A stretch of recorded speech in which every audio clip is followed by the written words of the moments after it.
அன்னையர் தினத்தை முன்னிட்டு நம்ம திருவண்ணாமலையில் குழந்தைகள் முதல் பெரியவர்கள் வரை அனைவருக்குமான மாபெரும் இலவச மருத்துவ முகாம் டாக்டர் கனிமொழி அவர்களின் சிவம் மருத்துவமனை மே 12 ஞாயிற்றுக்கிழமை காலை 9 மணி முதல் மதியம் 1 மணி வரை.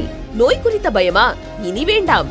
சிவ மருத்துவமனையோட முக்கியமான நோக்கமே வறுமை கோட்டுக்கு கீழ் உள்ள அனைத்து மக்களுக்கும் சித்த மருத்துவம் கொண்டு போய் சேர்க்கணும்ன்றது மட்டும்தான். நான் உயிர் பாய்ச்சதே மரத்துக்கிட்ட தான் சொன்னது பூரா குணமாயிடுச்சுங்க. ஆயுர்வேதிக் மருந்து சாப்பிட்றது கனிமொழி அம்மா கிட்ட சாப்பிட்றது சிறப்புன்னு நினைக்கிறேன். இப்போ இவங்க மருந்து சாப்பிட்றதுனால தான் நல்லா ரொம்ப நாளைக்கு நல்ல மாதிரி இருந்து மக்களை காப்பாற்றணும். நிறைய பாராட்டுகள் வந்துட்டு இருக்கு. இந்த முகாமோட சிறப்பம்சங்கள் கை கால் வலி, மூட்டு வலி, சர்க்கரை நோய், ஆஸ்துமா, சைனஸ், இருதய பிரச்சனைகள், இரத்த அழுத்தம், வாத நோய்கள், மேலும் அனைத்து நாட்பட்ட நோய்களுக்கும் இலவச மருத்துவ ஆலோசனை மற்றும் மருந்துகள் வழங்கப்படும். ஆரோக்கியம் வரமாக சிவம் மருத்துவமனை.